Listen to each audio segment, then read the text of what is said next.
ఇటీవల కురిసిన భారీ వర్షాల కారణంగా సిరికొండ మండలం పెద్దవారగోటు, చిన్నవారగోటు, మైలారం, కొండూరు, గడుకలు గ్రామంలో తీవ్ర నష్టం సంభవించింది. బుధవారం ఎమ్మెల్యే భూపతిరెడ్డి పర్యటించి ప్రతి కుటుంబానికి ప్రభుత్వం అన్ని విధాలుగా ఆదుకుంటుందని హామీ ఇచ్చారు. పెద్ద వాల్గోటు గ్రామంలో వరద నీటితో మునిగిన ఇళ్లను సందర్శించి బాధితులకు ధైర్యం కల్పించారు. తర్వాత చిన్న వాల్గోటు మరియు పెద్ద వాల్గోటు మధ్య ధ్వంసమైన రహదారిని పరిశీలించి మరమ్మతులు వేగవంతం చేయాలని అధికారులకు ఆదేశించారు. కొండూరు గ్రామంలోని కప్పలవాగుపై వంతెనను పరిశీలించి ధ్వంసమైన బ్రిడ్జి పనులను త్వరలో ప్రారంభిస్తామని హామీ ఇచ్చారు. ఎమ్మెల్యే మీడియాతో మాట్లాడుతూ ఈ వరద నా జీవితంలో ఎప్పుడూ చూడని రీతిలో నష్టం కలిగించింది. వందల కుటుంబాలు రోడ్డుపైకి వచ్చాయి, కానీ ఎవరు అధైర్యపడాల్సిన అవసరం లేదు. ప్రభుత్వం అండగా ఉంది అని పేర్కొన్నారు. మండలంలో 55 ఇండ్లు కూలిపోయి పంటలు విపరీతంగా నష్టం పాలయ్యాయి. రైతుల నష్టాన్ని కూడా పరిష్కరిస్తామని చెప్పారు.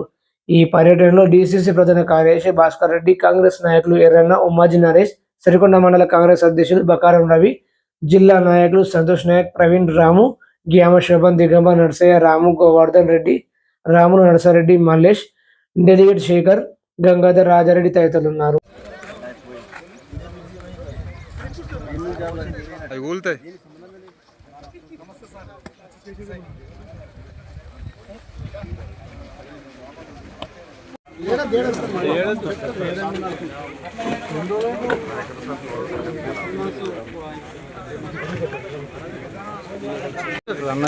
దూరం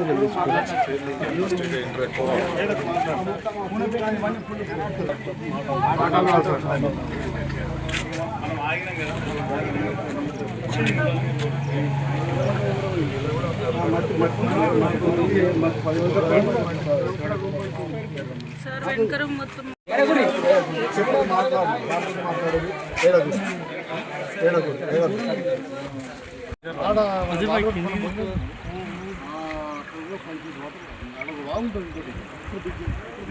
రెండు కలిసి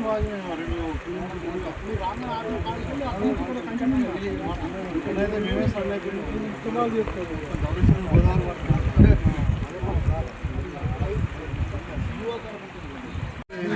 సార్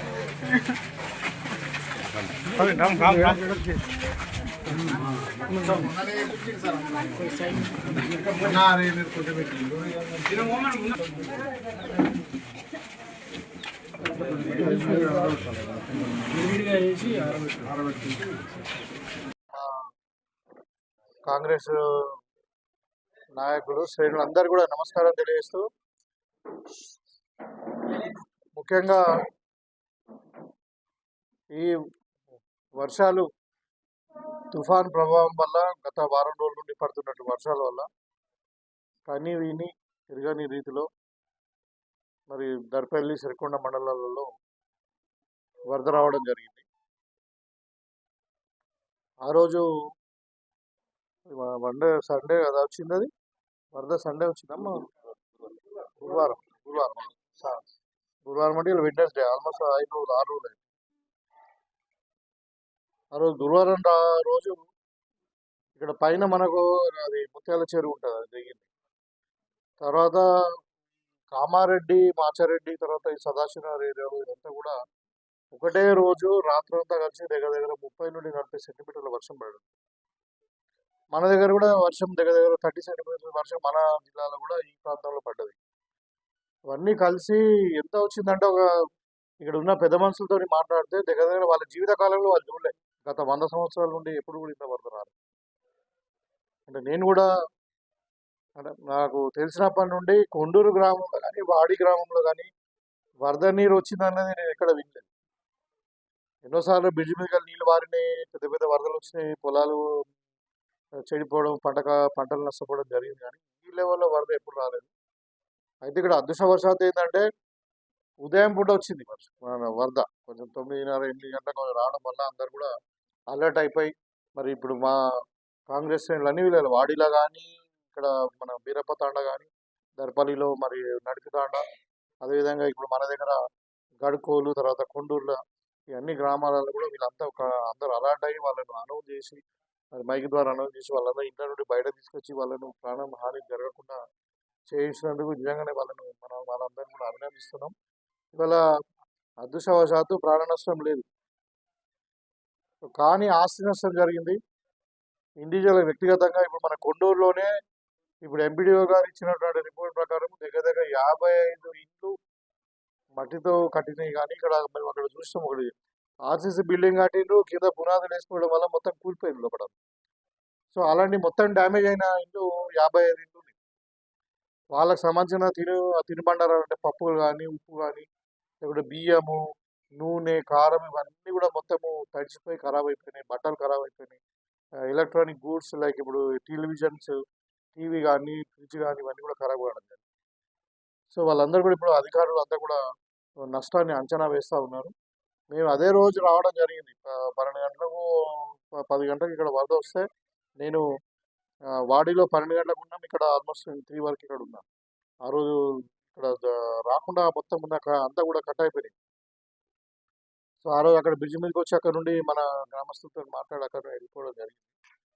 సో ఇవాళ వాళ్ళను ఆదుకోవడానికి ప్రభుత్వ పరంగా ఏం చేసామంటే ఇమీడియట్గా 25 కిలోల బియ్యము ప్రతి కుటుంబానికి, తర్వాత వాళ్ళకు 1 కిలో పప్పు, 1 కిలో నూనె ఇచ్చి వాళ్ళకు ఇమ్మీడియట్గా అయితే ఆహారం తినడానికి భద్రత కల్పించి, తర్వాత కొన్ని చాలా మన గ్రామస్తులందరూ కూడా వాళ్ళకు రెడీ చేస్తారు, బట్టలు కూడా ఇవ్వడం జరిగింది.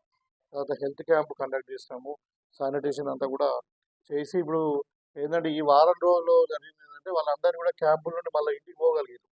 ఇల్లంతా కూడా మట్టి పెట్టి పేరుకపోతే అంతా క్లీన్ శుభ్రం చేసేసి మరి ఎక్కడైతే ఇల్లు కూలిపోయినాయి వాళ్ళని వేరే దగ్గర రీలొకేట్ చేయడం జరిగింది. ఇవాళ ఎలక్ట్రిసిటీ రీస్టోర్ అయిపోయింది మొత్తము. బాగా నష్టం జరిగింది. ఎంత నష్టం జరిగిందంటే ఇప్పుడు ఈ బ్రిడ్జ్ మొత్తం తెగిపోయింది. అట్లనే ఇప్పుడు చిన్న వాల్గోడ్ బ్రిడ్జ్ కూడా మొత్తము అంటే అప్రోచ్ రోడ్ మొత్తం కూడా చెడిపోయింది. అదేవిధంగా గడ్కోల్లో కూడా మరి ఆ బ్రిడ్జ్ పక్కకి ఇంకా కూసుకొని పోయింది. ఇంకా చిన్న చిన్న రోడ్లు, పిఆర్ రోడ్లు, ఆర్ఎంపీ రోడ్లు కూడా అన్ని కూడా కూసుకొని పోతే ఇవాళ మనము వార్పుట్లు అంటే యుద్ధ ప్రాతిపదికన అధికారులకు సైట్ మీదకి పంపించి వాళ్ళతో ఒక అంచనాలు వేసి ఇవాళ మనకున్న సమాచారము ఈ 3-4 మండలాలు ఉన్నాయి. అంటే ప్రైమరీ రిపేర్ కొరకే ఇప్పుడు మనం అప్రోచ్ చేసి ఏదో ప్యాచ్ వర్క్ చేయడానికి దగ్గర దగ్గర మనకు 1,50,00,000 రూపాయలు పిఆర్లో, తర్వాత 2.5 కోట్లు ఆర్ఎంపీలో ఖర్చు అవుతున్నప్పుడు దగ్గర దగ్గర 4 నుండి 5 కోట్ల రూపాయలు ఇమ్మీడియట్గా ప్రభుత్వం కూడా వెంటనే ఈ అంచనాలన్నీ కూడా చీఫ్ సెక్రటరీ గారికి పంపించడం జరిగింది. నిన్న రాత్రి ముఖ్యమంత్రి గారు కూడా దాన్ని అంటే డైలీగా అంటే సీరియస్గా దాన్ని మానిటర్ చేస్తూ ఉన్నారు. మన కామారెడ్డిలో జరిగిన వరద, తర్వాత అదేవిధంగా సంగారెడ్డి, మెదక్ జరిగిన దాంట్లో ఆ ఏరియాని కూడా ఆయన ఏరియల్ సర్వే చేసి మొత్తం కూడా అంటే ఇది సమీకరణ అంటే ఏమంటారు సమీక్ష చేయడం జరిగింది.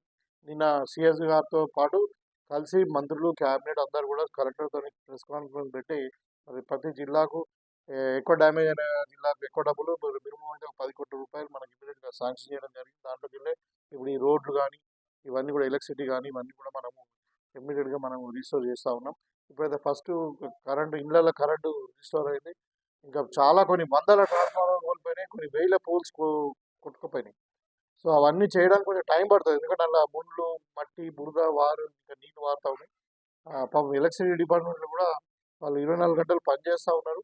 కొంచెం టైం పట్టినప్పటికీ అవన్నీ కూడా రీస్టోర్ చేస్తారు. తర్వాత అగ్రికల్చర్ డిపార్ట్మెంట్ వాళ్ళు కూడా మరి ప్రాథమిక అంచనా కొరకు అందరు కూడా మరి పంట నష్టాన్ని ఎంత జరిగింది, ఎన్ని ఎకరాలలో ఇసుక మేట వేసింది, ఇవన్నీ కూడా స్టడీ చేస్తూ ఉన్నారు.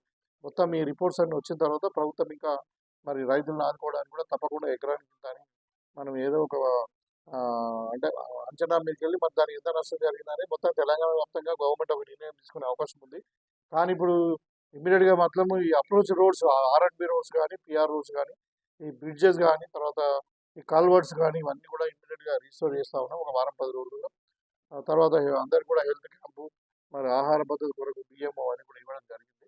సో నేను ఒకటే చెప్తా ఉన్నాను, ఇప్పుడు ఎవరికైతే ఇల్లు కూలిపోయినాయో, ఎవరైతే అక్కడ ఉండలేని పరిస్థితుల్లో ఉన్నారో, కొన్ని వర్షం పడి కూలిపోకుండా కానీ అక్కడ ఉంటే ఎప్పుడు కూలిపోతుందో అనే పరిస్థితి ఉంటుంది. డిస్మాంట్లింగ్ స్టేజ్లో ఉన్నాయి.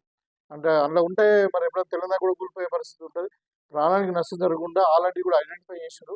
వాళ్ళని ఇక్కడ మరి కమ్యూనిటీ హాల్లోనో పెట్టడమా లేకుంటే ఇంకా స్కూల్లోనో ఎక్కడో పెట్టి వాళ్ళను భద్రత కల్పిస్తాం. వాళ్ళందరూ కూడా ఇందిరమిల్లు ఇవ్వాలని నిర్ణయం తీసుకున్నాం. ఎవరికైతే ఇల్లు కూలిపోయినా వాళ్ళందరూ కూడా 100% అందరు కూడా ఇందిరమిల్లు ఇస్తాం.